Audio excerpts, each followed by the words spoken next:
ஓம் சாந்தி.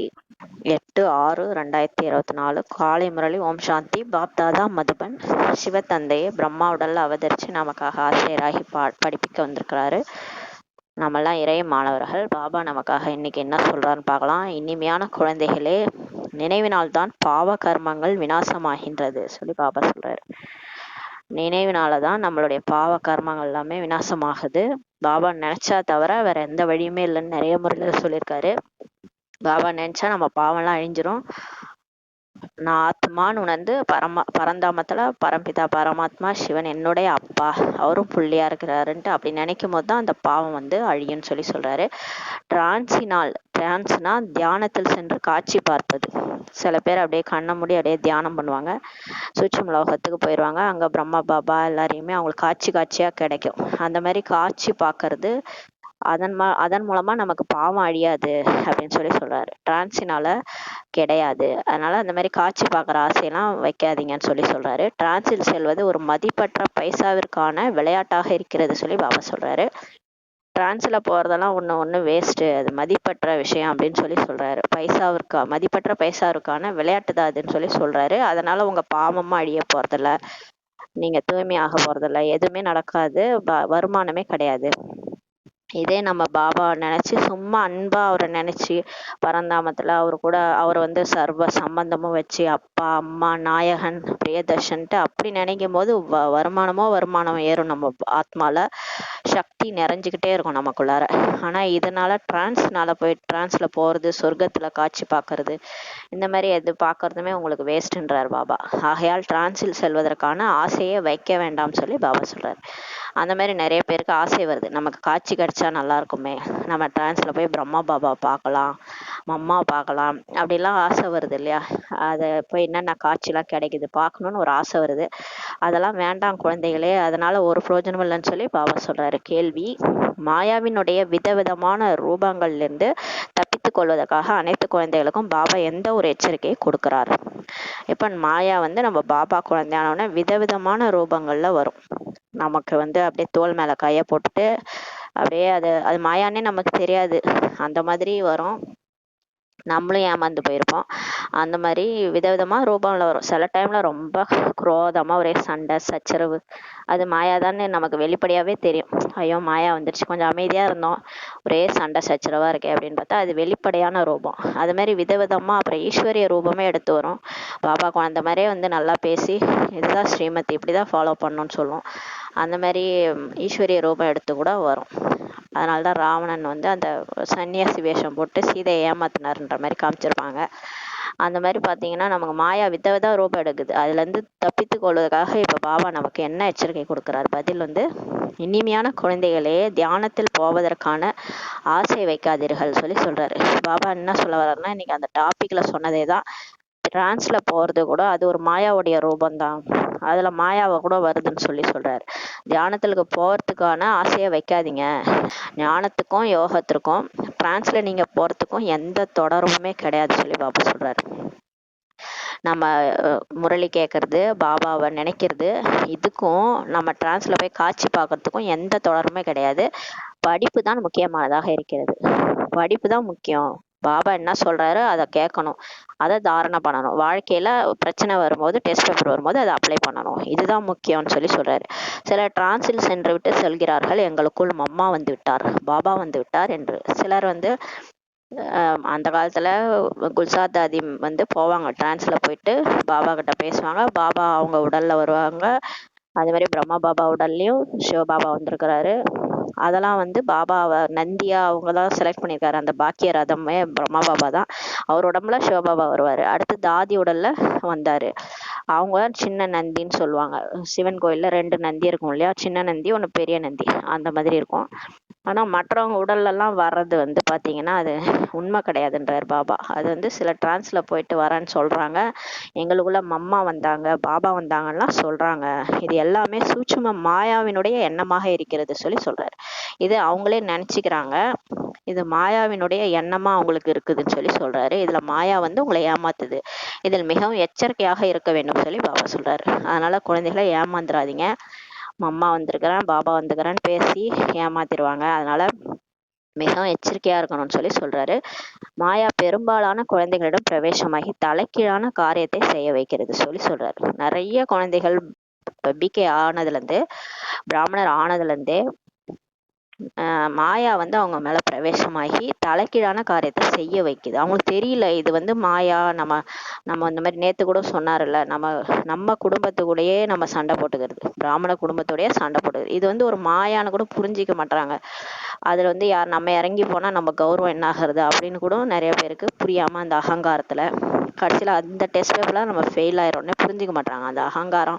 பாபா அதனாலதான் நிற அகங்காரின்னு கடைசியா சொல்லிட்டு போனாரு பிரம்மா பாபா. யார் நிற அகங்காரியா பணிவா இருக்கிறாங்களோ அவங்கதான் கடைசியா உடல் விட்டு போகும்போது பாபா நினைவுல போக முடியும். பாபா சமான் ஆகணும்னா நிற அகங்காரியா ஆகணும். இந்த டெஸ்ட் பேப்பர்ல தான் எல்லாருமே ஃபெயில் ஆயிடுறாங்க. அதான் பாபா சொல்றாரு, பெரும்பாலான குழந்தைகள் இந்த மாதிரி தலைக்கீழான காரியத்தை செய்ய வைக்குது மாயா. ஆகையால் டிரான்சனுடைய ஆசையே இருக்கக்கூடாது சொல்றாரு. அதனால காட்சி பார்க்கணும், நான் கண்ணை மூடி உட்காந்தா எனக்கு காட்சியெல்லாம் கிடைக்கணுன்ற ஆசையெல்லாம் உங்களுக்கு வரக்கூடாது சொல்லி பாபா சொல்றாரு. ஓம் சாந்தி. இனிமேல இனிமையான ஆன்மீக குழந்தைகள் இதை புரிந்து கொண்டிருக்கின்றனர். இப்ப ஆன்மீக குழந்தைகள் இதை புரிஞ்சுக்கிறாங்க. ஒரு பக்கம் பக்தியாக இருக்கின்றது, ஒரு பக்கம் மற்றொரு பக்கம் ஞானமாக இருக்கின்றது. இப்ப வந்து இதே கலியுகம் நடந்துட்டு இருக்கு, நம்மளாம் சங்கம யுகத்துல வந்துட்டோம், நமக்கு பகவான் கிடைச்சிட்டாரு, மற்றவங்களுக்கு பகவான் தேடிட்டு இருக்கிறாங்க, அவங்களாம் பக்தி பண்ணிட்டு இருக்கிறாங்க. இன்னொரு பக்கம் நம்ம ஞானமா இருக்குது சொல்றாரு. பக்தி அளவிட முடியாததா இருக்குது மற்றும் கற்றுக் கொடுப்பவர்களும் அநேக பேர் இருக்கின்றனர். பக்தி பாருங்களேன், அப்படியே ஒரு கடல் மாதிரி இருக்குது, நிறைய பேரை கும்பிடுறாங்க. அதுவும் வெவ்வேறு மதத்தினர் வெவ்வேறு விதமான உருவத்துல கடவுளை வழிபடுறாங்க. அதையும் அதை தனித்தனியா சத்சங்கம்னு உருவாக்கி நிறைய பேர் இருக்கிறாங்கன்னு சொல்லி பாபா சொல்றாரு. சாஸ்திரங்களும் கற்றுக் கொடுக்கின்றன. நிறைய பேர் போனா அந்த ராமாயணம், மகாபாரதம், பகவத்கீதைன்ட்டு அந்த சாஸ்திரங்களும் கற்றுக் கொடுக்குறாங்க, மனிதர்களும் கற்றுக் கொடுக்கின்றனர் சொல்றாரு. ஆனா இங்க ஞானத்துல எந்த சாஸ்திரமும் கிடையாது, எந்த மனிதருமே கிடையாது சொல்லி பாபா சொல்றாரு. இங்க யார் நம்ம கத்துக் கொடுக்கறது? இங்க கற்றுக் கொடுக்கக்கூடியவர் ஒரே ஒரு ஆன்மீக தந்தை தான் சொல்றாரு. இங்க கடவுளே வந்திருக்கிறாரு, கடவுளே வந்து நமக்கு பாடம் படிப்பிக்கிறாரு. ஆத்மாக்களுக்கு ஆத்மாவுடைய தந்தை வந்திருக்கிறாரு, அப்பா வந்திருக்கிறாரு சொல்லி கொடுக்கறதுக்காக ஆசிரியராகி. அவர் தான் ஆத்மாக்களுக்கு புரிய வைத்து கொண்டிருக்கிறார் சொல்லி பாபா சொல்றாரு. ஆத்மா தான் தாரணை செய்கிறது. இங்க வந்து உடல் தாரணை செய்யலை, நம்ம உடலுக்கான எந்த விஷயம் நம்ம செய்யலை. நம்ம மற்ற சத்சங்கம் போனோம்னா இந்த மாதிரி அடயோகம் பண்ணுங்க, கையை காலை நீட்டுங்க, எப்படி எக்ஸசைஸ் பண்ணுங்க, இதெல்லாம் சாப்பிடுங்க, காலையில இந்த உணவெல்லாம் எடுத்துக்கோங்க ஆரோக்கியமா அப்படின்ட்டு உடல் ஆரோக்கியத்தை பத்தி தான் பேசுவாங்க. பாபா இங்க ஆத்மாவினுடைய ஆரோக்கியத்தை பத்தி பேசியிருக்கிறாரு. ஏன் மனசு பிரச்சனை வருது, மனசுல தெம்பலனாலே உடம்புல தெம்பலாம போயிடும். அப்ப மனசுல என்ன பிரச்சனை, என்ன டிப்ரெஷன் வருது? இப்போ உலகத்துல முழுசா நிறைய பேருக்கு டிப்ரெஷன் தான், என்ன பிரச்சனைன்னு அவங்களுக்கே தெரியாது, அந்த மாதிரி டிப்ரெஷன்ல போயிட்டு இருக்காங்க. இப்ப ஆத்மாவுக்கு வைத்தியம் பார்க்கறதுக்காக வைத்தீஸ்வரனே வந்துட்டாரு. அவரு தான் அப்பா, நம்மளுடைய அப்பா, ஆத்மாவுடைய அப்பா, ஆத்மாவுக்கு பாடம் எடுக்க வந்துக்கிறாரு. இங்க ஆத்மா தான் தாரணை செய்கிறது சொல்லி பாபா சொல்றாரு. சரீரம் தாரணை செய்யலை, ஆத்மா தான் வந்து இங்க பாபா சொல்ற பாடத்தை தாரணை பண்ணுது, கேட்டுக்குது, காது மூலமா கேக்குது. பரம்பிதா பரமாத்மாவிற்குள் இந்த முழு ஞானமும் இருக்கிறது சொல்லி பாபா சொல்றாரு. இப்ப பாபா சொல்ற எல்லா ஞானமும் நம்ம அப்பா கிட்ட இருக்குது, சிவபாபாட்ட இருக்குது, ஃபுல் ஞானமும் அவர்கிட்ட இருக்குது. ஆனா நம்ம கிட்ட அறகுறையா தான் இருக்குது. நம்ம பிகே ஆனதுல இருந்து இப்ப கொஞ்சம் கொஞ்சமா தான் கேட்டுட்டு இருக்கிறோம். ஆனா அவருக்கு எல்லாமே தெரியும். 84 பிறவி சக்கரத்தினுடைய ஞானம் இவருக்குள் இருக்கிறது. சிவபாபாக்குள்ளார நம்ம எத்தனை பிறவி எடுத்து வந்தோம், நம்மளுடைய அப்படியே ஹிஸ்டரி ஜியாகிரபி அத்துப்படி அவருக்கு எல்லாமே தெரியும்.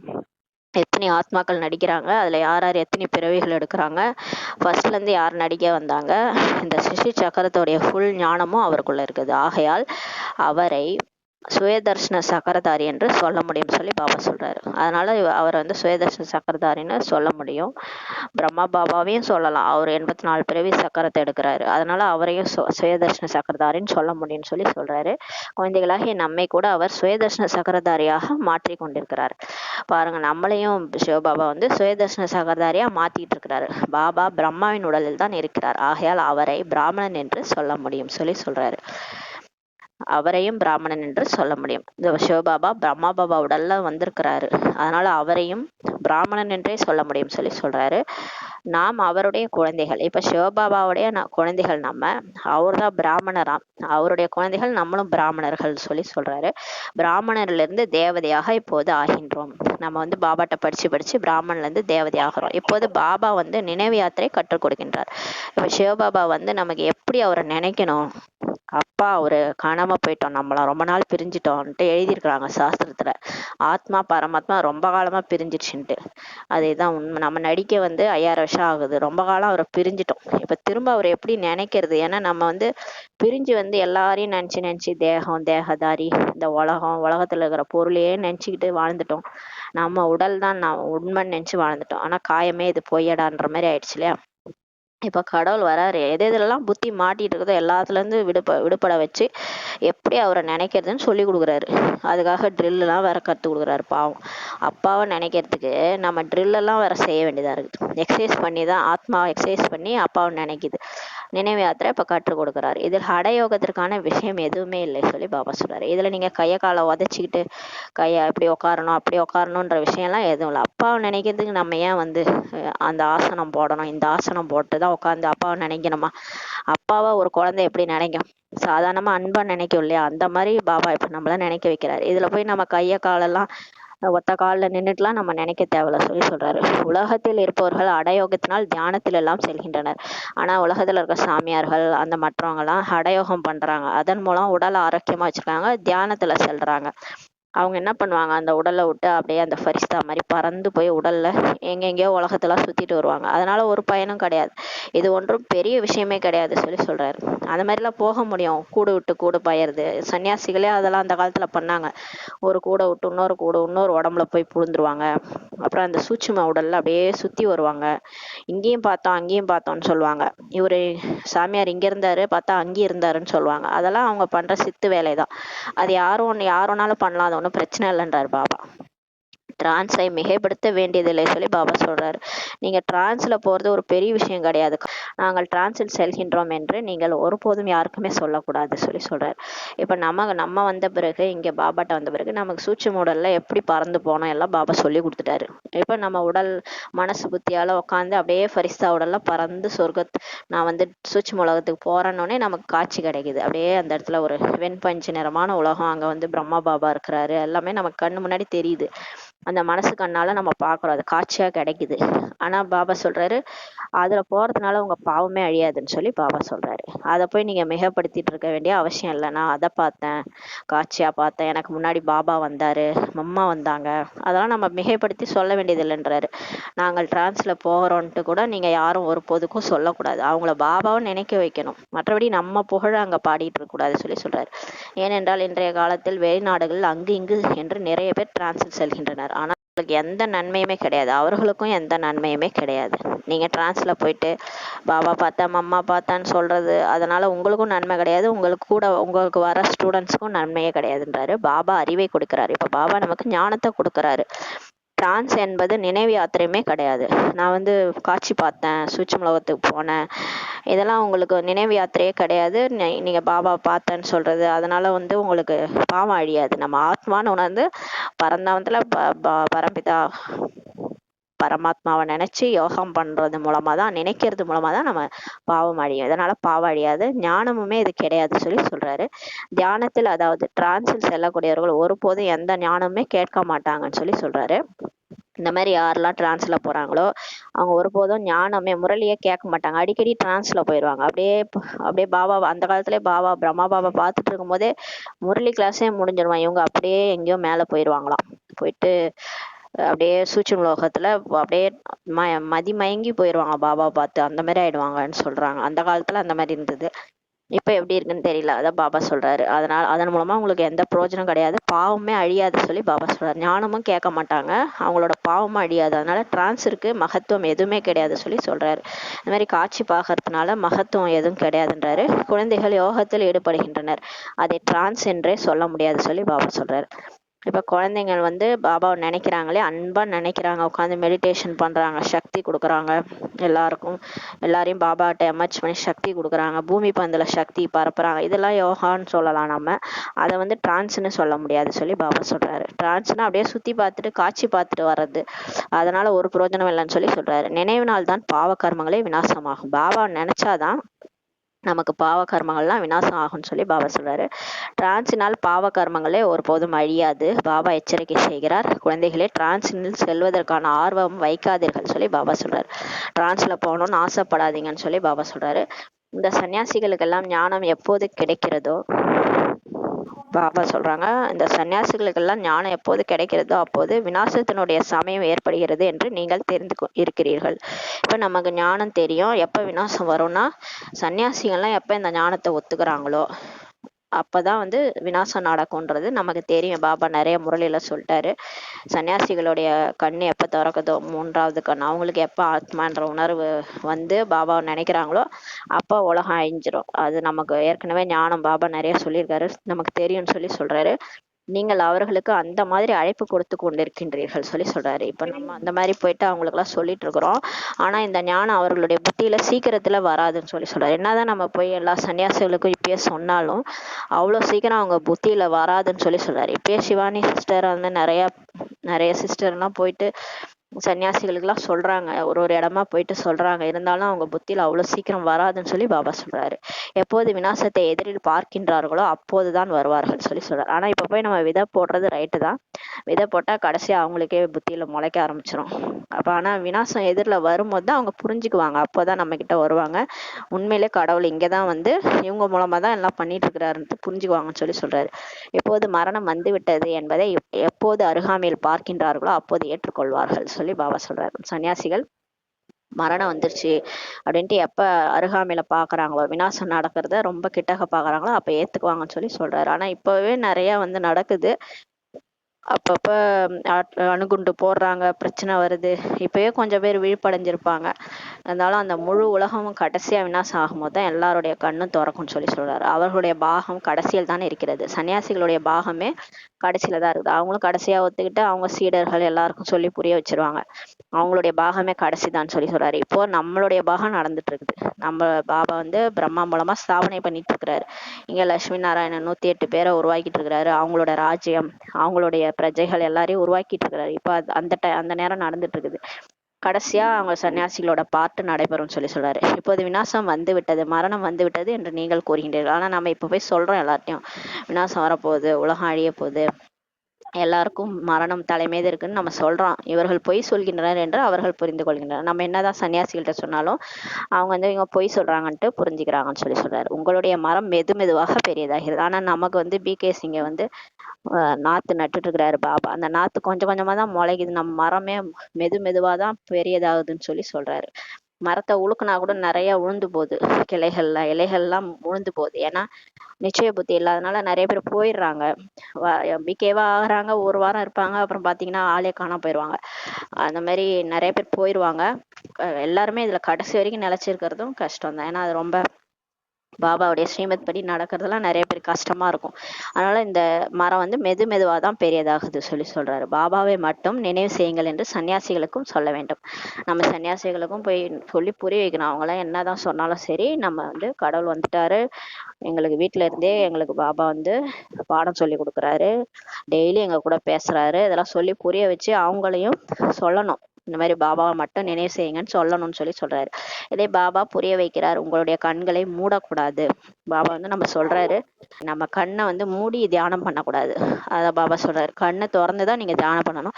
கண்களை மூடிக்கொண்டீர்கள் என்றால் பாபாவை எப்படி பார்க்க முடியும்? இப்ப நம்ம சென்டர்ல போட்டோ எல்லாம் இருக்கு இல்லையா, பாபா பார்த்து நீங்க தியானம் பண்ணுங்க. உங்க கண்ணுல மூடிட்டீங்கன்னா எப்படி பாபா பார்க்க முடியும்னு சொல்லி சொல்றாரு. நாம் ஆத்மாக்கள் பரம்பிதா பரமாத்மாவிற்கு எதிரில் அமர்ந்திருக்கின்றோம், அவரை பார்க்கவே முடியாது. இப்ப நம்ம அந்த காலத்துல பிரம்மா பாபா உடல்ல சிவபாபா வரும்போது அவருக்கு எதிரில எல்லாரும் உட்கார்ந்துருந்தாங்க இல்லையா, கண்ணை மூடிட்டு இருந்தா அவரை பார்க்க முடியாதுன்னு சொல்லி சொல்றாரு. ஆனால் இந்த ஞானம் புத்தியில் இருக்கிறது. பரம்பிதா பரமாத்மா நமக்கு படிப்பு சொல்லி கொடுத்து கொண்டிருக்கின்றார். ஆனா எல்லாருக்குமே புத்தியில இருக்குது. இங்க பாடம் சொல்லி தர்றது சாதாரண ஆள் கிடையாது, இது ஒரு மனுஷன் கிடையாது. பிரம்மா பாபா கூட இதை சொல்லி தரல, இது சிவன் தான் வந்து சொல்லி கொடுக்குறாருன்னு எல்லாருக்குமே மனசுல இருந்தது. இந்த உடலினுடைய ஆதாரத்தினால் என்றும் குழந்தைகள் நீங்கள் புரிந்து கொண்டிருக்கின்றீர்கள் சொல்லி சொல்றாரு. இப்ப பிரம்மா பாபாவுடைய உடலுடைய ஆதாரத்தினால நம்ம பாடம் படிச்சுட்டு இருக்கிறோம். பரம்பிதா பரமாத்மா தான் நமக்கு சொல்லி தரான்றதை நீங்க புரிஞ்சிட்டு இருக்கிறீங்கன்னு சொல்லி சொல்றாரு. தியானத்தில் செல்வது போன்ற எந்த விஷயமும் இல்லை. அந்த காலத்துல பிரம்மா பாபா பார்க்கும் போதே எல்லாம் டிரான்ஸ்ல போயிடுவாங்க. அதான் பாபா சொல்றாரு, தியானத்தில் செல்வது பெரிய விஷயம் ஒன்றுமே இல்லை சொல்லி அந்த காலத்துல பாபா சொல்லியிருக்காரு. இந்த போக எல்லாம் கூட டிராமாவில் நிச்சயப்பட்டிருக்கிறது.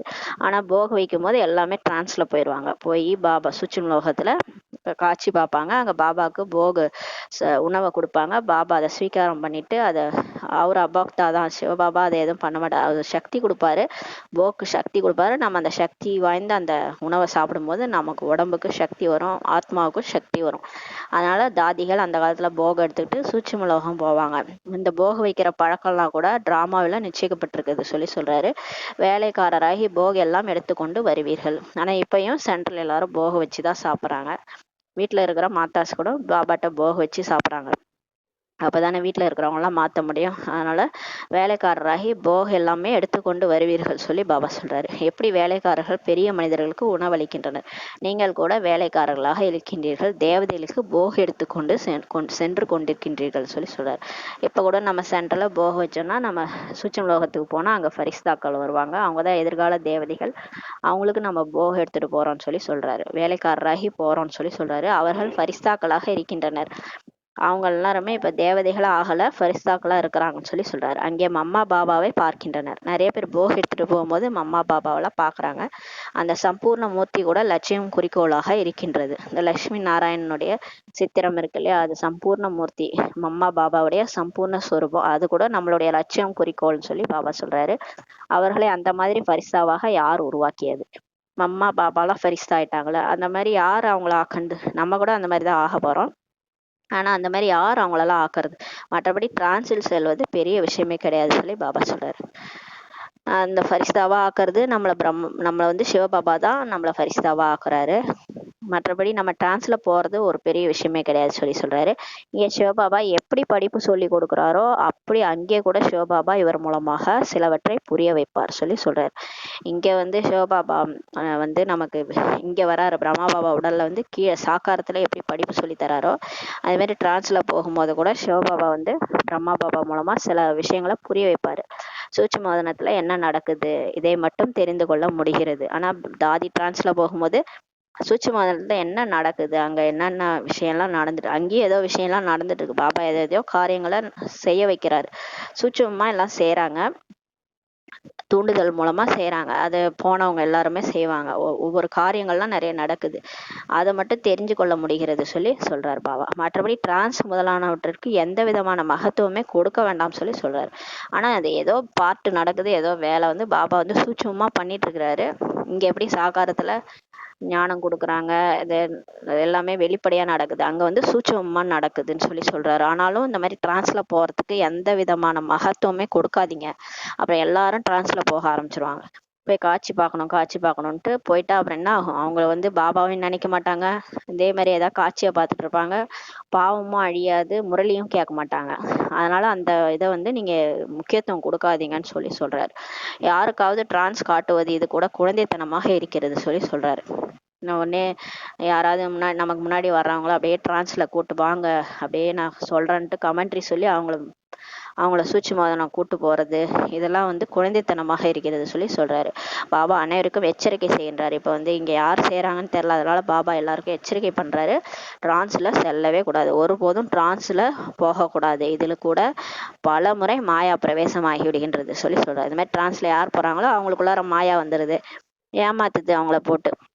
பாபா மம்மான்ட்டு பேசுது, இதை செய்யாத, இதை பண்ணு, இதெல்லாம் தப்பு, இவங்கள்ட்ட பேசாத, இந்த சென்டருக்கு போகாத, அப்படிலாம் கூட நிறைய மாயா என்ன பண்ணுவோம், நம்மளை வந்து டிஸ்டர்ப் பண்ணிட்டே இருக்கும். அது மாயான்னு நம்ம புரியாம பாபா தான் சொல்றாங்க, மம்மா தான் சொல்றாங்கன்னு நினைச்சுக்கிட்டு தப்பா புரிஞ்சுக்கிறாங்க நிறைய பேர். அதான் பாபா சொல்றாரு, இந்த மாதிரி நிறைய பல முறை மாயா பிரவேசம் ஆயிடுது சொல்லி சொல்றாரு. இது கூட படிப்பு. பாபா சொல்றாரு இது படிப்பு, கல்பமாக பாபா வந்து உங்களுக்கு படிப்பிக்கிறார். இப்ப பாபா 5000 வருஷத்துக்கு ஒரு தடவை வந்து நமக்கு படிக்க வைக்கிறாரு. பாபா முரளியில என்ன சொல்றாரோ அதுதான் ரைட்டு. மற்றபடி மத்தவங்க சென்டர்ல அது சொல்றாங்க இது சொல்றாங்க அதெல்லாம் நம்ம கேட்கக்கூடாது.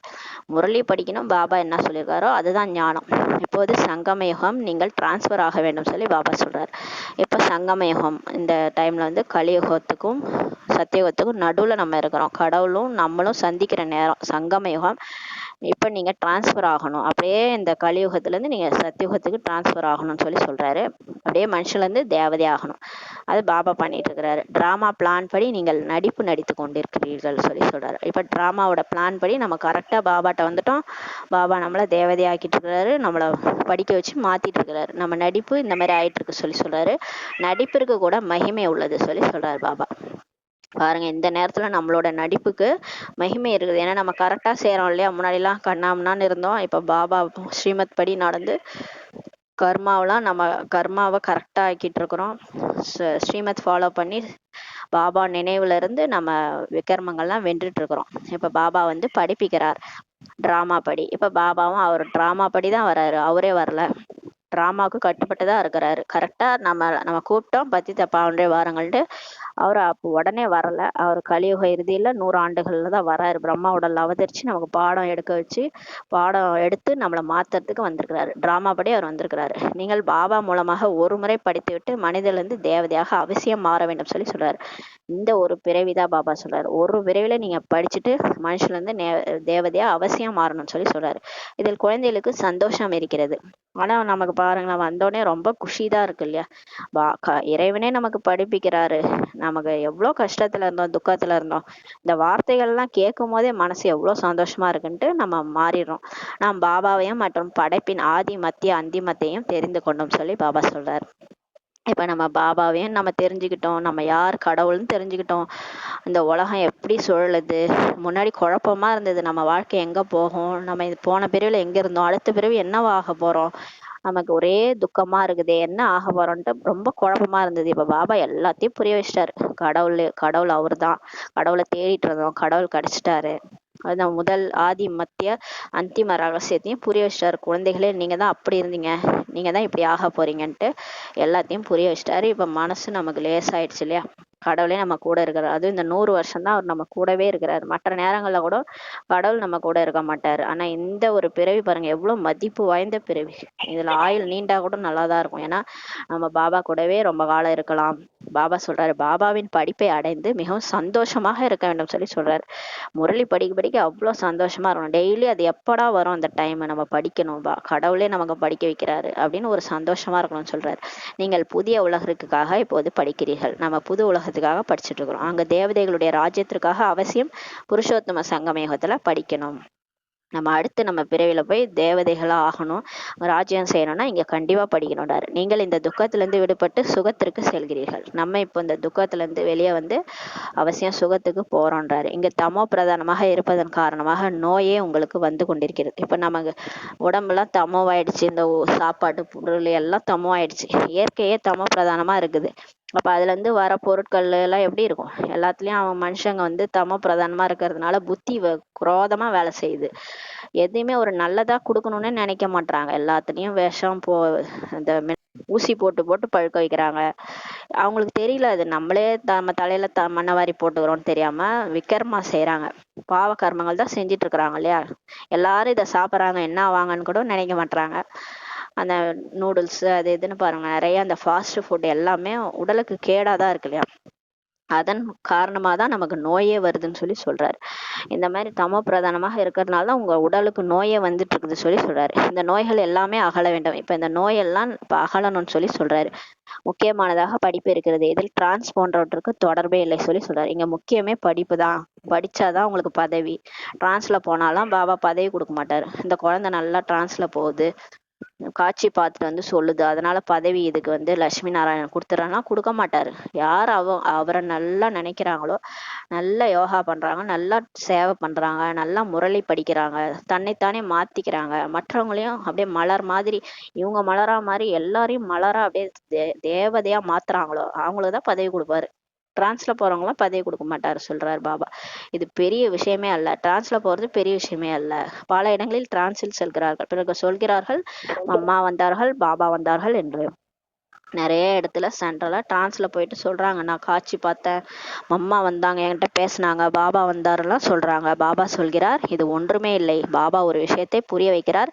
நீங்கள் அரை கல்பமாக தேக அபிமானியாக ஆகிவிட்டீர்கள், இப்போது ஆத்மா அபிமானியாகி பாபாவை நினைவு செய்தால்தான் விக்ரமம் விநாசமாகும் சொல்லி பாபா ஒரு விஷயத்த புரிய வைக்கிறார். நீங்க இதெல்லாம் போறது வேஸ்ட், இது ஒன்றும் விஷயம் இல்லை, நீங்க இப்போ அரை கல்பமா தேகாபிமானியா இருந்துட்டீங்க. இப்ப நீங்க ஆத்மாபிமானியா ஆகி ஆத்மான்னு வந்து பாபான்னு நினைச்சாதான் பாவம் அழியும்னு சொல்றாரு. இதற்கு நினைவு யாத்திரை என்று சொல்லப்படுகிறது. இதைதான் நினைவு யாத்திரைன்னு சொல்றோம். யோகா என்று சொல்வதன் மூலம் யாத்திரை என்று நிரூபணமாகாது சொல்லி சொல்றாரு. யோகான்னு பேர் வச்சீங்கன்னா அது யாத்திரையா இருக்காது சொல்லி சொல்றாரு. அவங்க வந்து பக்தி மார்க்கத்துல பாருங்க ஸ்தூல யாத்திரை பண்ணாங்க. ஏதாவது ஒரு கோயிலுக்கு போனோம்னா காலால நடந்து போகணும். ஆனா இங்க நம்ம வந்து புத்தி மூலமா யாத்திரை செய்யறோம். புத்தி மூலமா பறந்து போறோம் பாபா பாக்கறதுக்கு. நமக்கு ஒரு பைசா செலவு கிடையாது. காலால நடந்து போகணும்னு அவசியம் கிடையாது. சிவன் கோயிலா ஏறி ஏறி தெரிஞ்ச நமக்கு இப்போ வீட்டுல இருந்தே பாபா கிடைச்சிட்டாரு. ஒரு செகண்ட்ல பறந்தாமன்னா போயிட்டோம். பாபா பக்கத்திலே இருக்கிறோம் நம்ம. அப்புறம் என்ன நமக்கு இதுதான் யாத்திரைன்னு சொல்லி சொல்றாரு. யோகான்னு கூட சொல்லாதீங்கன்றாரு. ஆத்மாக்கள் நீங்கள் இங்கிருந்து செல்ல வேண்டும். இப்ப பாபாட்ட நம்ம போகணும். நம்ம பாபா வந்துட்டாரு, அப்பா வந்துட்டாரு, நீண்ட காலம் பிரிஞ்சிருந்தோம், இப்ப நம்ம இங்க இருந்து போகணும்னு சொல்லி சொல்றாரு. தமோ பிரதான நிலையிலிருந்து சதா பிரதானமா ஆக வேண்டும் சொல்லி பாபா சொல்றாரு. நம்ம தமோ பிரதானமா இருந்தோம் இல்லையா, ஆனா நம்ம தூய்மையானதான் பாபா கூடவே உட்கார வச்சு கூட்டு போவாரு. நம்ம எப்பயும் போல பழையபடியே இருந்தோம்னா, தமோ பிரதானமா இருந்தோம்னா எப்படி அவருக்கு பிடிக்கும்? அவரு கூட மணமகன் கூட பக்கத்துல அழகா இருக்கிறாரு. அவர் சம்பூர்ணமா இருக்கிறாரு. அவர் பக்கத்துல உட்காந்து போறதுக்கு நமக்கு தகுதி இருக்கணும் இல்லையா? நம்ம தமோ பிரதானமா அரக்கி மாதிரி இருந்துட்டு அவர் பக்கத்துல போய் எப்படி உட்கார முடியும்? அதான் சொல்றாரு, தமோ பிரதான நிலையில இருந்து சதோ பிரதானமா ஆகணும்னு சொல்லி பாபா சொல்றாரு. நீங்கள் இப்போது யாத்திரை செய்து கொண்டுள்ளீர்கள். இப்ப நம்ம பாபாவை நினைச்சிட்டு இருக்கிறோம். நினைச்சு நம்ம பாவம்லாம் அழிஞ்சிட்டு இருக்குது. மற்றவர்களுடைய யோகத்தில் யாத்திரையின் விஷயமே இல்லை. நீங்க மற்ற சத்சங்கெல்லாம் போனீங்கன்னா யோகா சொல்லி கொடுப்பாங்க. ஆனா அவங்க வந்து கடவுளை நினைக்கலாம் சொல்லி கொடுக்க மாட்டாங்க. அவங்க அப்படியே பிரம்மத்தை நினைக்க சொல்லுவாங்க. ஏதோ மனசு புத்தியை ஒருங்கிணைங்க, அப்படியே அந்த சுவாசத்தையே கவனிங்கன்னுவாங்க. தலைவலி வந்துடும். அப்புறம் என்ன நடக்குது ஏது நடக்குது ஒண்ணுமே தெரியாது. அப்படியே தூங்கிட்டு வந்துருவோம். அதுதான் இது நாள் வரைக்கும் நம்ம பண்ணியிருக்கிறோம். ஆனா உண்மையான யோகா நமக்கு பாபா தான் இங்க சொல்லி கொடுக்குறாரு. அவர் எப்படி நினைக்கணும், ஆத்மாக்கு சக்தி கிடைக்குது. அடயோகம் அதிகமாக இப்ப இருக்குது சொல்லி சொல்றாரு. அது அடயோகம். அடயோகம்னா அந்த அங்கங்களை பிரிச்சு வைக்கிறது, ஒத்த கால்ல நிக்கிறது, அந்த ஆசனம் இந்த ஆசனம் போடுறது, உடல் ஆரோக்கியமா ஆகிறதுக்கு எதையோ சொல்லி தருவாங்க. இது பாபாவை நினைவு செய்தாகும். ஆனால் நம்மளுடைய யோகம் வந்து பாபாவை அன்பா நினைக்கிறது, அப்பாவை நினைக்கிறது. பாபா கூறுகின்றார், இனிமேல இனிமையான குழந்தைகளே, தன்னை ஆத்மான்னு உணருங்க. நீங்க இந்த உடலே கிடையாது குழந்தைகளே. இவ்வாறு வேறு யாருமே ஒருபோதும் புரிய வைக்க மாட்டாங்க. நம்ம வேற சத்சங்கம் போயிருக்கோம் இல்லையா, ஏதேதோ சத்சங்கம்லாம் போயிருக்கிறோம். ஆனா அங்க போய் நம்மளை வந்து குழந்தைகளேன்னு யாரா கூப்பிட்டுருக்குறாங்களா? இல்ல உங்களை ஆத்மான்னு உணருங்க, என்ன நினைங்கன்னு யாரா சொல்லியிருக்காங்களா? இல்ல இல்லையா? அப்ப இங்கதான் சொல்லிருக்கிறாருன்னா இவர் யாரா இருக்கணும்? இவரும் நம்ம அப்பாதான்னு சொல்லி புரிஞ்சுக்காங்கன்றாரு. இங்கே உள்ளதோ படிப்பு. இங்க வந்து நம்ம ஆசிரியராகி பாபாவே கடவுளே படிக்க வைக்கிறாரு. இது வந்து படிப்புன்னு சொல்லி பாபா சொல்றாரு. பாபாவின் குழந்தையாக மாறினோம், பிறகு பாபா மூலம் படிக்கவும் வேண்டும் சொல்லி பாபா சொல்றாரு. இப்ப பாபா குழந்தையாயிட்டோம் இல்லையா, ஆனாலும் படிப்பையும் படிக்கணும் மற்றும் படிப்பிக்கவும் வேண்டும். நம்மளும் முறையில படிக்கணும், மற்றவங்களையும் படிக்க வைக்கணும்னு சொல்லி சொல்றாரு. பாபா கூறுகிறார், நீங்கள் அருங்காட்சியகம் மியூசியம் தொடங்குங்க. நீங்க உங்க ஏரியாவிலேயே ஒரு மியூசியம் மாதிரி தொடங்குங்க. அதுல எல்லாமே வைங்க. இந்த மாதிரி சிஷி சக்கரத்தோடைய படம், எல்லா படமும் வைங்க. தேவதைகளுடைய சித்திரம் மாடல்லாம் வைங்க. எல்லாரும் வருவாங்க, ஆசையா பார்ப்பாங்கன்றாரு. தானாகவே உங்களிடம் வருவார்கள். அழைப்பதற்கு கஷ்டமே இருக்காது. நீங்க மியூசியம் ஓபன் பண்ணிட்டீங்கன்னா தானாவே உள்ள சுத்தி பார்க்க வருவாங்க. உங்களுக்கு அவங்கள போய் கூப்பிடணுமே அவசியமா இருக்காது. அவங்க வரும்போது நீங்க ஞானத்தை ஈஸியா சொல்லிடலான்றாரு.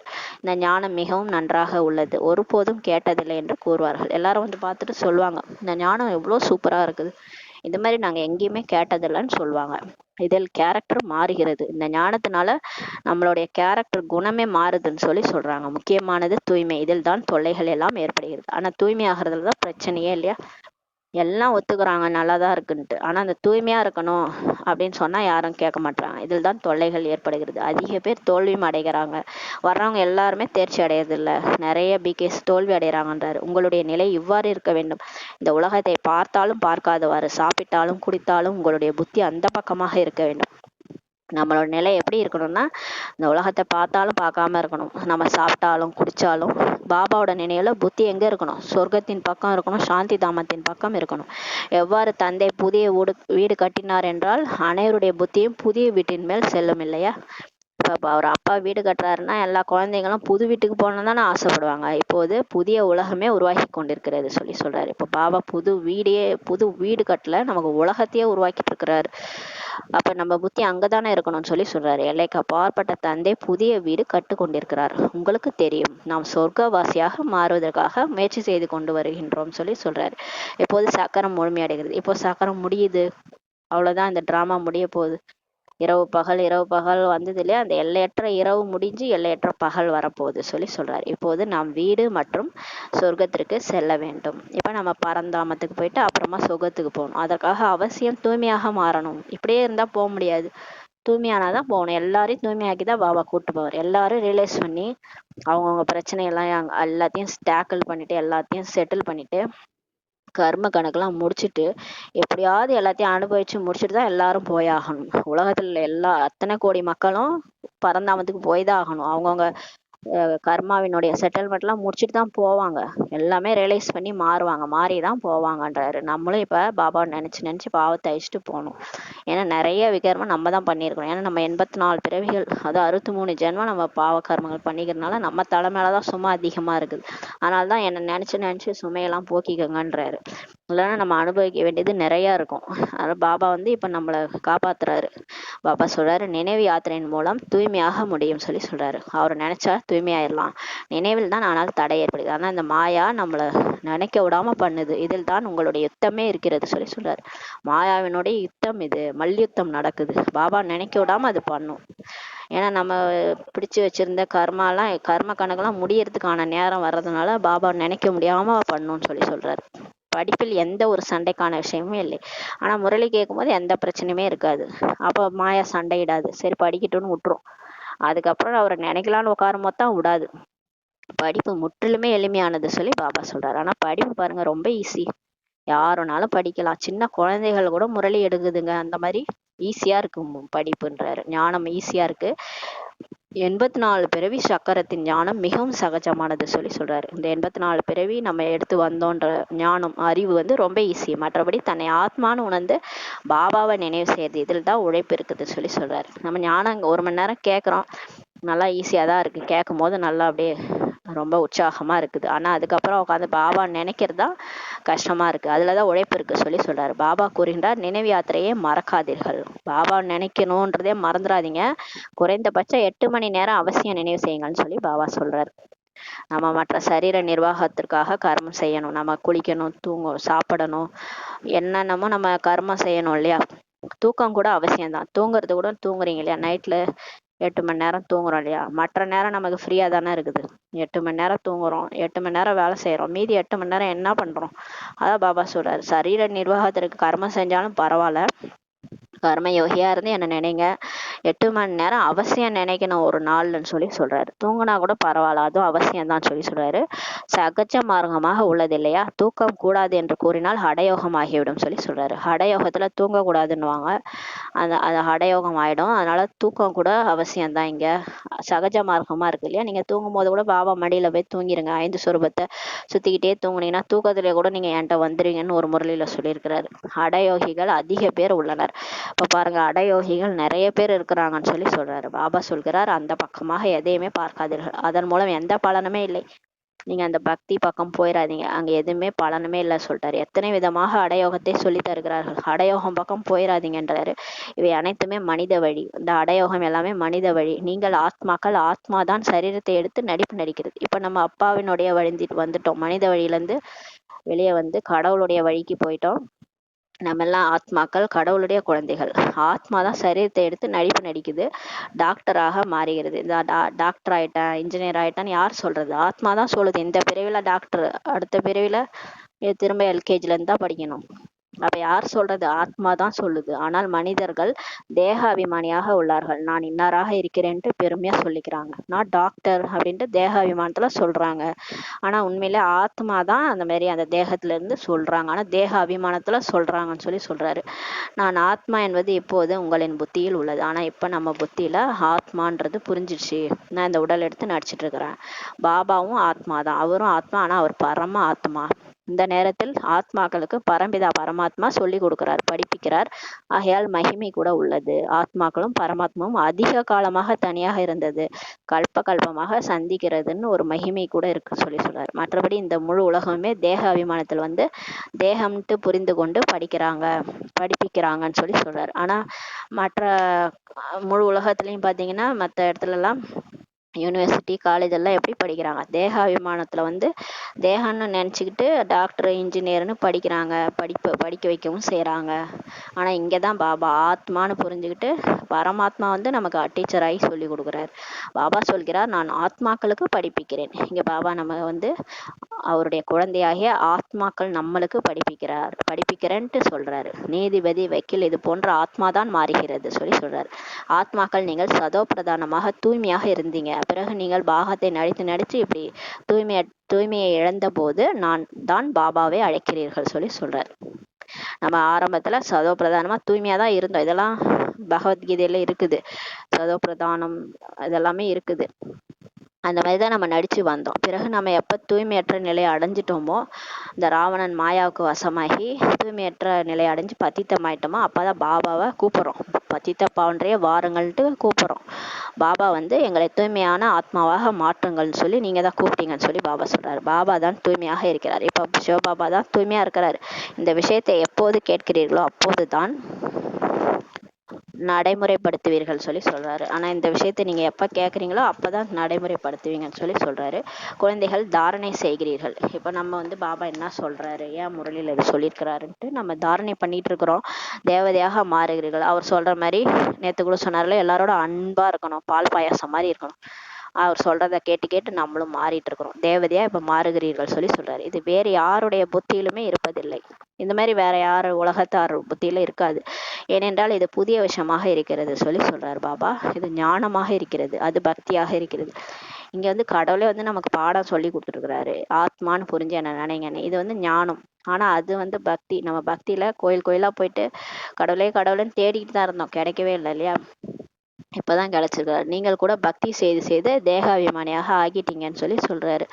நம்ம கூட 63 ஜென்மமா பக்தி தான் பண்ணிட்டு இருந்தோம், கடவுளை தேடிட்டு இருந்தோம். வேற நிறைய கோயில் கட்டினதும் நம்ம தான், பூஜாரியா இருந்ததும் நம்ம தான், அந்த கோயிலுக்கு திரும்ப சுத்தி சுத்தி அலைஞ்சிட்டு வந்ததும் நம்ம தான். போன பிறவிகளை எத்தனை பிறவிகளா நம்ம எந்தெந்த கோயிலுகளா போய் சுத்தி சுத்தி கடவுளை தேடணுமோ தெரியாது. காசி கல்வெட்டு அங்கேயும் போய் நம்ம தான் தேடி இருப்போம் கடவுளை. தேகாபிமானியா நம்ம தான் ஆயிட்டோம்னு சொல்லி சொல்றாரு. இப்போது பாபா சொல்கிறார், குழந்தைகளே ஆத்மா அபிமானியா ஆகுங்க. பாபா சொல்றாரு, போதும் தேக அபிமானியா இருந்தது, இந்த உடல் தான் நான் நினைச்சுக்கிட்டதெல்லாம் போதும். எப்பயாவது ஆத்மா அபிமானி சோல் கான்சியஸ்க்கு வாங்கன்னு சொல்லி சொல்றாரு. ஆத்மாக்களுக்கு பாபா இந்த சரீரம் மூலமாக படிப்பிக்கிறார். அடிக்கடி நினைவில் வையுங்கள், இந்த ஒரு சமயத்தில் தான் ஆத்மாக்களுக்கு தந்தை வந்து பரம்பித்தா படிப்பிக்கிறார். இந்த நேரத்துல தான் பாபா வராரு, வேற எப்பயுமே வரமாட்டாரு. மற்றபடி முழு டிராமாவிலும் ஒருபோதுமே அவருக்கு பார்த்தே இல்லை சொல்லி சொல்றாரு. பாருங்க, 5000 வருஷம் நம்ம நடிக்கிறோம், 2500 வருஷம் தேவதை, அதுக்கப்புறம் துவாபரயுகம் கலியுகம் வரைக்கும் நடிக்கிறோம். ஆனா கடைசி 100 வருஷம் மட்டும்தான் பிரம்மா உடல்ல சிவபாபா வராரு. மற்ற நேரத்துல அவருக்கு வரவே மாட்டார். இந்த நேரம் தான் அவர் அவைலபிள், அவரை யூஸ் பண்ணிக்கணும் இல்லையா, அவர் கூட வாழணும். இந்த சங்கமயுகத்தை தவிர அவர் வர்றதே இல்லை, அவர் பார்த்தே இல்லை சொல்லி சொல்றாரு. ஆகையால் பாபா மீண்டும் கூறுகிறார், இனிமேலும் இனிமையான குழந்தைகளே தன்னை ஆத்மான்னு நிச்சயப்படுத்துங்க, பாபாவை நினைவு செய்யுங்கள் சொல்லி சொல்றாரு. இப்பதானே நான் உங்க கூடவே இருக்கேன், என் கூட நீங்க ஜாலியா இருக்க கூடாதா, நீங்க ஆத்மான்னு புரிஞ்சிக்க கூடாதா, புரிஞ்சுக்கிட்டீங்கன்னா தானே நான் உங்களோட விளையாட முடியும்னு சொல்லி கேட்கறாரு. அவர் கூட ஜாலியா அப்பா அப்பான்ட்டு அவரை நினைச்சிட்டு இருந்தா எவ்வளவு சந்தோஷமா இருக்கும். ஆனா ஏன் நீங்க நினைக்கவே மாட்டீங்களேன்னு சொல்லி சொல்றாரு. இது பெரிய உயர்வான யாத்திரையாகும். இது பாருங்க எவ்வளவு பெரிய விஷயம். கடவுளே நம்மளுடைய அப்பா, அவரை நினைக்கிறோம்னா எவ்வளவு பெரிய உயர்வான யாத்திரை சொல்லி சொல்றாரு. ஏறினால் வைகுண்டத்தின் போதையை அனுபவம் செய்யலாம். பாருங்க, ஏறுனா வைகுண்டம், விழுந்தா அதல பாதாளம் கூட இருக்குது ஒரு பழமொழி. அந்த நம்ம அந்த வைகுண்ட ஏகாதேசியில ஒரு பரமபதம் வாங்கி விளையாடுவோம் இல்லையா, அதுல ஏறணும்னா வைகுண்டம் போயிடுவோம். அப்படியே பாம்பு கடிச்சதுன்னா அந்த விகார பாம்புகள்லாம் நிறைய குட்டி குட்டி குட்டியா இருக்கும். பெரிய பாம்பு ஒண்ணு இருக்கும், தேக அபிமானம், அதுல விழுந்தோன்னா கீழே கொண்டாந்து இறக்கி விட்டுரும். அதனாலதான் பாபா சொல்றார், ஏறினால் வைகுண்டத்தின் போதே அனுபவம் செய்யலாம். விகாரத்தில் விழுவதன் மூலம் ஒரேடியாக தூள் தூளாகி விடுகிறார்கள் சொல்லி சொல்றாரு. விகாரத்துல போனீங்க, முடிஞ்சது கதை, அவ்வளவுதான்றாரு. அதுக்கப்புறம் எழுந்திருக்கவே முடியாது, தூள் தூளாயிடுவீங்கன்னு சொல்லி சொல்றாரு. அப்புறம் பாபா நினைக்க முடியாது, பாபா சேவை செய்ய முடியாது, எதுவுமே நம்ம வாயால கூட பாபா நினைங்கன்னு கூட சொல்ல முடியாதுன்னு ஒரு முரளியில சொல்லிட்டாரு. ஏன்னா நம்மளே தவறு பண்ணிட்டோம். அப்புறம் பாபா நினைங்கன்னு சொல்ல என்ன அருகதை நமக்கு இருக்குது? அதான் பாபா சொல்றாரு, விகாரத்துல விழுந்தீங்கன்னா தூள் தூள் ஆயிடுவீங்கன்னு சொல்றாரு. இருந்தாலும் சொர்க்கத்தில் வருகிறார்கள், இருந்தாலும் அவங்களும் சொர்க்கத்துக்கு வராங்கன்னு சொல்றாரு. ஆனால் பதவி மிகவும் குறைவாகிவிடும். ஆனா தர்மராஜ் புரியில போயிட்டு பாபா கேள்வி கேட்பாரு, பாபாட்ட பதில் சொல்லணும். அப்புறம் லட்சுமி நாராயண் பதவியெல்லாம் கிடைக்காது, பதவி ரொம்ப குறைவாயிடும்னு சொல்றாரு. இந்த ராஜ்யம் ஸ்தாபனையாகி கொண்டுள்ளது. இப்ப பாபா முழு ராஜ்யத்தையே உருவாக்கிட்டு இருக்கிறாரு. இதில் குறைந்த பதவி உடையவர்களும் வேண்டும். பாபாவுக்கு எல்லாருமே வேண்டும், தாசன் தாசிகளும் வேண்டும், வேலைக்காரர்கள் வேண்டும், பிரஜைகளும் வேண்டும். அதனால பாபா விட்டுறாரு, எப்படியா இருந்துட்டு போங்க, நீங்க விஹாரத்துல போயிட்டே இருந்தா பரவாயில்ல, உங்களுக்கு வேற ஒரு பதவி கொடுத்துறேன்னு சொல்றாரு. ஆனாலும் நம்ம அந்த மாதிரி இருக்கக்கூடாது இல்லையா? யார் உயர்ந்த பதவி அடையக்கூடியவர்களோ அவங்க அந்த மாதிரி போயிடக்கூடாது. அதான் பாபா சொல்றாரு. எல்லாருக்கும் அடி விழும், அடி விழுந்துதான் மாத்துவார் பாபா. அனைவராலும் ஞானத்திலே நடக்க முடியாது சொல்றாரு. எல்லாராலையும் இந்த ஞானம் படி நடக்க முடியாது, ஏன்னா அந்த ஃபாலோ பண்ண முடியாது. ஏன்னா வீட்டுல விட மாட்டாங்க, நிறைய ரெஸ்ட்ரிக்ஷன் இருக்கு. இதுல நம்ம மாறணும், அதுக்கப்புறம் நம்ம குடும்பத்துல இருக்கிறவங்களையும் மாத்தணும். இதுல ரொம்ப கஷ்டம். எல்லாராலையும் ஞானத்துல நடக்க முடியாது சொல்றாரு. இருந்தாலும் பாபாவை அதிகமாக குழந்தைகள் சந்திக்கவும் வேண்டும் சொல்றாரு. இருந்தாலும் மதுபனுக்கு நிறைய குழந்தைகள் வருவாங்க, வந்துதான் சந்திப்பாங்கன்னு சொல்றாரு. சந்திப்பதும் கூட கொஞ்ச நேரத்திற்காக தான். ஆனா கொஞ்ச நேரம் தான் மதுபன்ல போய் சந்திக்கிறோம். தாய்மார்களுக்கு மிகவும் புகழ் உள்ளது, அதனால்தான் வந்தே மாதரம் என்று பாடப்பட்டுள்ளது சொல்றாரு. வந்தே பாரத மாதா கிச்சே வந்தே மாதரம்ட்டு ஏன் பாடியிருக்காங்கன்னா, இப்ப தாய்மார்களுக்கு மிகவும் புகழ் இருக்கிறது சொல்றாரு. அதனால்தான் பக்தியில ஜெகதாம்பாவிற்கு எவ்வளவு பெரிய மேளா நடக்கிறது பாருங்க. ஜெகதாம்பா காளி தெய்வம், அந்த கல்கத்தா காளிக்கெல்லாம் அவ்வளவு மேளா நடக்குது. இங்க கூட அங்காள பரமேஸ்வரிக்கு அவ்வளவு திருவிழா நடக்கும், தீ மிதிப்பாங்க, அவ்வளோ நடக்கும். ஏன்னா அந்த தாய் மாதாக்கு தான், மாதாக்களுக்கு தான் புகழ் பாடப்பட்டிருக்குதுன்னு சொல்றாரு. ஏன்னா அவங்க பாபா குழந்தையாகி பாபாட்ட வந்து சக்தி வாங்கி அவ்வளோ பண்ணியிருக்கிறாங்க. அதனால்தான் அவங்களுக்கு புகழ் பாடப்பட்டிருக்குது, பெரிய மேளா நடக்குது சொல்றாரு. ஏனென்றால் அதிகமாக சேவை செய்துள்ளார்கள். ஏன்னா பாபாவுக்காக அவங்க அவ்வளோ சேவை பண்ணியிருக்கிறாங்க, அதனால்தான் அவங்க புகழ் பாடப்பட்டிருக்கு சொல்றாரு. யார் அதிகமாக சேவை செய்கிறார்களோ அவர்கள் பெரிய ராஜா ஆவார்கள் சொல்றாரு. இப்ப சங்கமேகத்துல கடவுளே வந்துட்டாரு. கடவுளுக்காக நம்ம சேவை, நம்ம வாழ்க்கையை அர்ப்பணிக்கும் போது நம்ம பெரிய ராஜாவா பாபா நம்மளை ஆக்குவார் சொல்றாரு. தில்வாடா கோயிலில் உங்களின் நினைவு சின்னம் உள்ளது.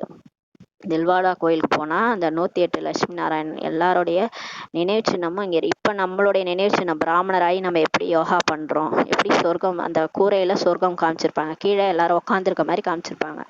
இந்த பிரம்மா வந்து அவருடைய கருப்பு உருவமும் இருக்கும், வெள்ளையான உருவமும் இருக்கும். எல்லாமே அந்த கோயில்ல நம்மளுடைய நினைவு சின்னம் அப்படியே இருக்குது சொல்றாரு. அதுல மாதாஸ் எப்படி இருந்தாங்க, குழந்தைகளோட இருக்கிற மாதாசு கன்னியாசு எல்லாருடைய உருவமே அங்க இருக்கு. நம்ம போய் பார்த்தோம்னா நம்மளுடைய சின்னம் கூட தெரியும்னு சொல்றாரு. குழந்தைகள் அதிகமாக நேரத்தை ஒதுக்க வேண்டும். பாபா இப்ப சொல்றாரு, நீங்க அதிகமா டைம் ஒதுக்கணும். நீங்கள் உணவு சமைக்கும் போது கூட மிகவும் தூய்மையான உணவை நினைவுல இருந்து செய்ய வேண்டும் சொல்றாரு. இப்ப பாருங்க, நீங்க சமையல் செய்யும் போது சமையலாலதான் எல்லாரும் மாறுறாங்க, நம்மளே சாப்பிட்டு அதன் மூலமா தான் மாறும். பாபா நினைவுல இருந்து சமைக்கணும், அதனால தூய்மையான உணவை வந்து பாபா நினைவுல இருந்து செய்யணும்னு சொல்றாரு. அதை யார் சாப்பிடுகிறார்களோ அவர்களுடைய இருதயம் தூய்மை நிலையை அடைகிறது. நீங்க பாபா நினைவுல இருந்து உணவு சமைச்சு அதை யாராவது சாப்பிட்றாங்கன்னா அவங்களும் மாறிடுவாங்க, அவங்க வந்து தூய்மையா ஆயிடுவாங்கன்னு சொல்றாரு. அந்த மாதிரி மிகவும் குறைவானவர்கள் இருக்கின்றனர், அவர்களுக்கு அந்த மாதிரி உணவு கிடைக்கிறது சொல்றாரு. ஆனா மிக குறைவானவர்கள் தான் இருக்கிறாங்க, பாபா நினைவுல சமைக்கிறாங்க, அதை சாப்பிட்றவங்களுக்கு கூட அந்த உணவு கிடைக்கிறது சொல்றாரு. தனக்குத்தானே கேட்டுக்கொள்ளுங்கள், நான் சிவபாபாவின் நினைவிலிருந்து போஜனம் செய்கிறேனா? நீங்க உங்களை நீங்களே கேட்டுக்கங்க, நான் சமைக்கும் போது பாபா நினைக்கிறேன்னா அதை சாப்பிடுவர்களுடைய இதயம் உருக வேண்டும் பாபா சொல்றாரு. நீங்க செய்யற சாப்பாடை சாப்பிட்டு அப்படியே கடவுளோட நினைவு அவங்களுக்கு தானா வரணும்ன்றார் பாபா.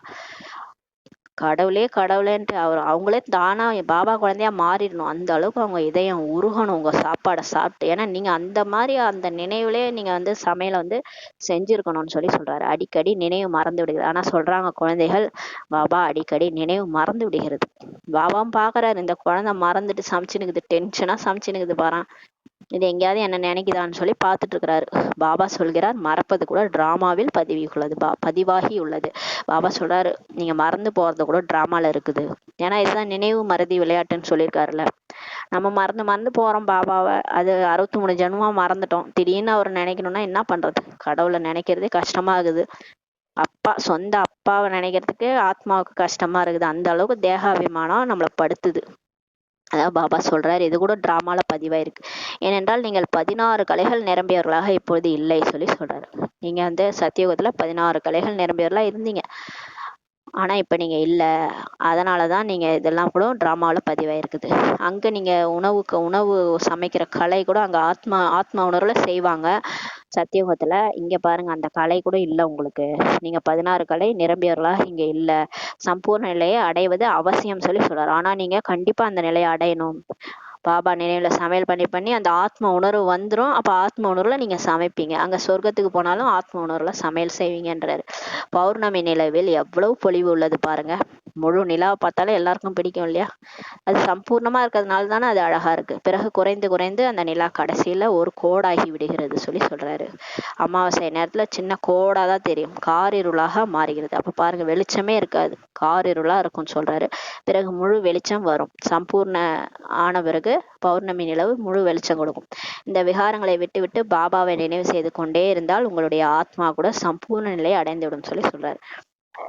பாபா நினைச்சு நினைச்சு இந்த காமம், கோபம், பற்று, ஆசை, அகங்காரம் எல்லாத்தையும் வென்று பாபா நினைச்சிட்டே இருந்தோம்னா நம்மளுடைய ஆத்மா கூட பௌர்ணமி நிலவு போல சம்பூர்ண நிலையை அடைஞ்சிரும் சொல்லி சொல்றாரு. நீங்கள் மகாராஜா ஆகுவதற்கு விரும்புகிறீர்கள், ஆனால் அனைவருமே ஆக முடியாது சொல்லி சொல்றாரு பாருங்களேன். நம்ம கூட மகாராஜா ஆவறதுக்கு விரும்புறோம், நம்ம ஸ்ரீமத் ஃபாலோ பண்ணோம், பாபா சொல்ற மாதிரி செய்யணும், சார்ட் வைக்கணும், எல்லாமே நினைக்கிறோம். ஆனாலும் எல்லாராலையும் ஆக முடியாது சொல்லி சொல்றாரு. முயற்சி அனைவருமே செய்ய வேண்டும். ஆனாலும் பாபா சொல்றதை எல்லாரும் செஞ்சுதான் ஆகணும். சிலர் எந்த முயற்சியுமே செய்யறது இல்ல சொல்லி சொல்றாரு. பாபா சொல்றதை கேட்கறதே இல்லை, எந்த முயற்சியுமே செய்யறது இல்லை. ஆகையால் மகாரதிகள் குதிரைப்படையினர், காலாட்படையினர் என்று சொல்லப்படுகிறது. அதனாலதான் பிகேஸ்லயே வந்து 3 விதமா பிரிச்சிருக்கிறாரு. ஒருத்தங்க மகாரதிகள், அவங்க எல்லாத்தையுமே ஃபாலோ பண்ணுவாங்க. அவங்களுக்கு கூட ஆனா வந்து அந்த எறும்பு காதுல போகிற மாதிரி, யானை காதுல பூந்தா பிரச்சனை வந்தா அவங்க கூட சில டைம்ல விழுந்துடுறாங்க, மகாரதிகள் கூடன்றாரு. குதிரை படையினர் இருக்காங்க, நல்லா ஃபாஸ்டா முயற்சி பண்றாங்க. ஆனாலும் எங்கேயாவது பெராக் பார்த்துட்டு வேடிக்கை பார்த்துட்டு இருந்துருவாங்க நின்றுட்டு, அவங்க குதிரை படையினர். காலாட் படையினர் ரொம்ப ஸ்லோவா முயற்சி பண்றவங்க. இந்த மாதிரி 3 பிரிவினர்கள் இருக்கிறாங்கன்னு சொல்லி சொல்றாரு. மகாரதிகள் குறைவாகவே உள்ளனர், ஆனா நல்லா முயற்சி செய்யறவங்க, சக்திசாலியா இருக்கிற மகாரதிகள் கொஞ்சம் பேர் தான் இருக்கிறாங்க. பிரஜைகள் மற்றும் படை எவ்வளவு இருக்கிறதோ அவ்வளவு கமாண்டர்ஸ் மற்றும் மேஜர்ஸ் இருப்பதில்லை சொல்லி சொல்றாரு. ஆனா பாருங்களேன், இங்க நிறைய பிரஜைகள் இருக்கிறாங்க, படை கூட நிறைய இருக்குது. ஆனா அவங்கள மேய்க்கிறவங்க, அவங்கள வந்து பாக்குறவங்க, மேற்பார்வை பார்க்கிற கமாண்டர்ஸோ மேஜர்ஸோ இருக்கிறதே இல்லை. அந்த அளவுக்கு சக்திசாலியா யாரும் இல்லை சொல்றாரு. உங்களிலும் கூட கமாண்டர்ஸ், மேஜர்ஸ், கேப்டன் இருக்கிறார்கள், காலாட்படையினரும் உள்ளனர். உங்களுடையதும் ஆன்மீக படை அல்லவா சொல்லி சொல்றாரு. அவங்க அந்த படையை மாதிரி, மிலிட்ரியில் இருக்கிற படை மாதிரி இங்க கூட நம்ம வந்து ஆன்மீக படையை சொல்லி சொல்றாரு. இங்கேயும் காலாட்படையினர், கேப்டன், கமாண்டர்ஸ் எல்லாம் இருக்கிறாங்கன்னு சொல்லி சொல்றாரு. முழு உழைப்பும் நினைவு யாத்திரையில் தான் இருக்கிறது. ஆனா முழு முயற்சியுமே நினைவு யாத்திரை. பாபா நினைச்சாதான் எல்லாமே நல்லா நடக்கும். அதன் மூலம் தான் சக்தி கிடைக்கிறது, பலம் கிடைக்கிறது சொல்லி சொல்றாரு. நீங்கள் மறைமுகமான போர் வீரர்கள். இப்ப நம்ம மறைமுகமான போர் வீரர். பாபாவின் நினைவு மூலம் விகர்மங்களின் என்னென்ன குப்பைகள் உள்ளதோ அது பஸ்மம் ஆகிரும் சொல்லி சொல்றாரு. பாபா சொல்கிறார், காரியங்கள் செய்யுங்கள், பாபாவையும் நினைவு செய்யுங்கள். கை காரியம் செஞ்சிருந்தாலும் புத்தி மூலமா பாபா நினைவு செய்யுங்க. நீங்கள் பல பிறவிகளுக்கான பிரியதர்ஷினிகளாக உள்ளீர்கள், ஒரு பிரியதர்ஷனுக்குன்னு சொல்லி சொல்றாரு. பல பிறவிகளை பக்தி பண்ணிட்டு வந்தோங்க, அவரை தான் தேடி அலைஞ்சோம், இப்ப அவர் கிடைச்சிட்டாரு. அந்த ஒரு பிரியதர்ஷனுக்கு நம்ம பிரியதர்ஷினிகள் சொல்லி சொல்றாரு. இப்போது அந்த பிரியதர்ஷன் கிடைத்துள்ளார், அவரை நினைவு செய்ய வேண்டும். முதலில் நினைவு செய்திருந்தோம், ஆனால் பாவம் விநாசமே ஆகவில்லை அல்லவா. பக்தியில கூட அவரை தான் நினைச்சோம், ஆனா நம்ம பாவம் அழியல இல்லையா, திரும்ப திரும்ப தவறு பண்ணி தம பிரதானமாயிட்டோம். பாபா கூறியிருக்கிறார், நீங்கள் இந்த தம பிரதான நிலையிலிருந்து சத பிரதானமாக வேண்டும். இப்ப பாபாவை கரெக்டா நினைச்சு ஆத்மான்னு உணர்ந்து பரமாத்மாவை பிரியதர்ஷன அன்பா நினைக்கும் போது சத பிரதானமா ஆகணும்னு சொல்றாரு. ஆத்மா தான் ஆக வேண்டும், ஆத்மா தான் முயற்சி செய்து கொண்டிருக்கின்றது.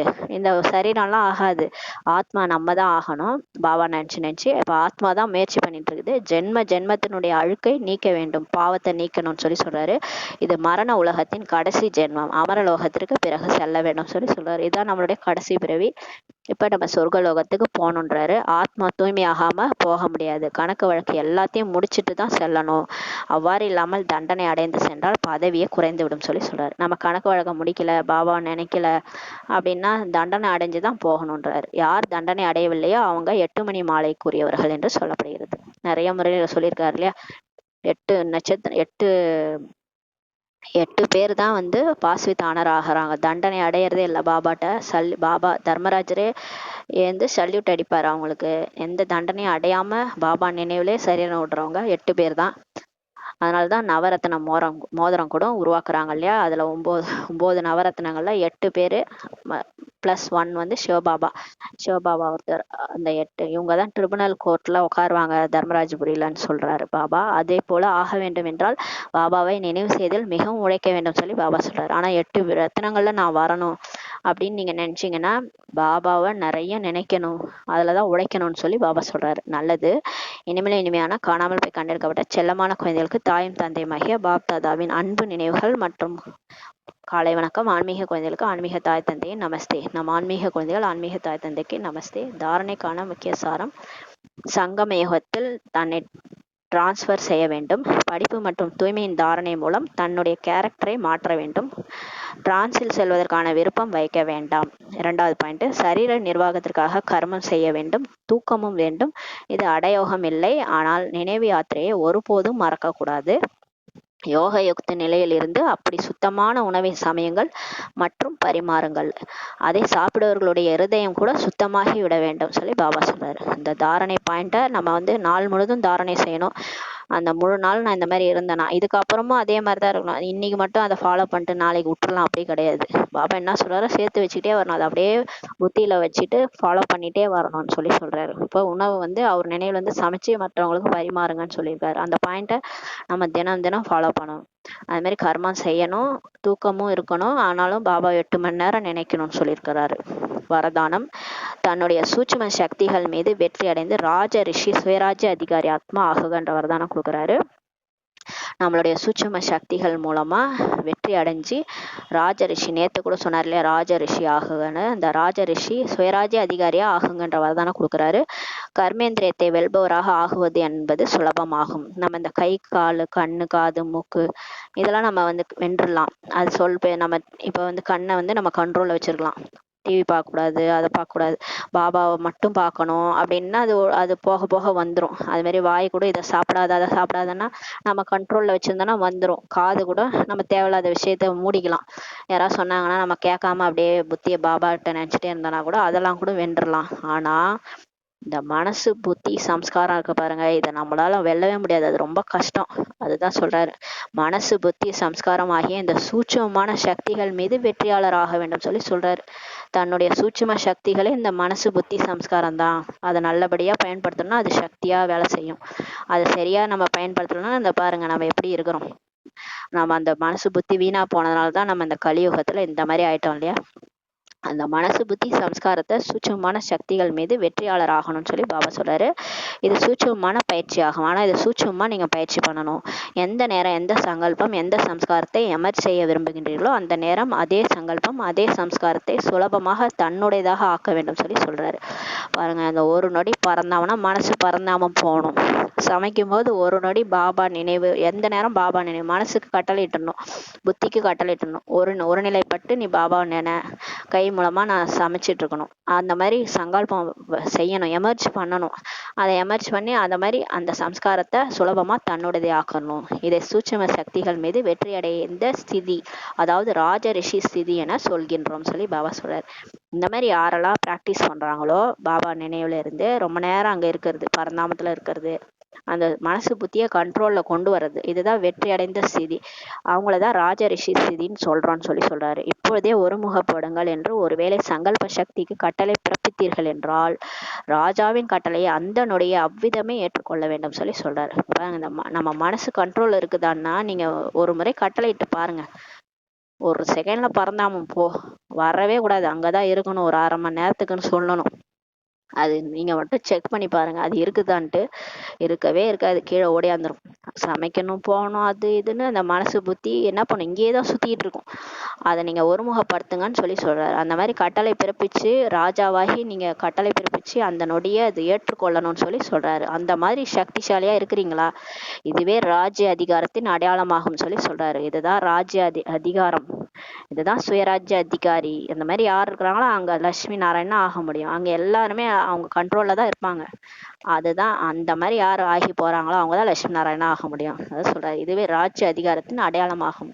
நம்ம மனசு புத்தி நம்ம கண்ட்ரோல்ல இருக்கா, சூட்சும சக்திகள் நம்ம கண்ட்ரோல்ல இருக்கான்னு பாருங்க. அது மீது வெற்றி அடைஞ்சீங்கன்னா நீங்க ராஜ ரிஷி. இந்த பயிற்சியினால் இறுதி பரீட்சையில் தேர்ச்சி பெறுவீர்கள் சொல்லி சொல்றாரு. இந்த பயிற்சி யார் செய்யறாங்களோ அவங்க கடைசி பேப்பர்ல டெஸ்ட் பேப்பர்ல பாஸ் ஆயிடுவாங்க. கடைசியா நமக்கு 8 டெஸ்ட் பேப்பரும் முடிஞ்சு கடைசி நஷ்டமோகா ஸ்மிருதி லப்தா மோகத்தை வென்ற நினைவு சுரூபமா பாபா நினைவு தான் எல்லாத்தையும் மோகத்தை பற்ற வென்றுரும். அந்த உடலை கூட நம்ம நினைக்க மாட்டோம், ஆத்ம உணர்வுல பாபான்னு நினைச்சிட்டே இருப்போம். அது உலகமே அழிஞ்சா கூட நம்ம பாபாட்ட போயிட்டு இருப்போம். அது கடைசி டெஸ்ட் பேப்பர். அந்த டெஸ்ட் பேப்பர்ல யார் பாஸ் ஆகணுமோ அவங்க இப்போலேருந்தே இந்த பயிற்சி பண்ணணும். ஒரு நொடி ஒரு செகண்ட் பரந்தாமம். அப்ப இங்க உலகம் அழிஞ்சான்னா எனக்கு பயம், நான் தான் பரந்தாமத்துல இருக்கிறேனே ஆத்மா.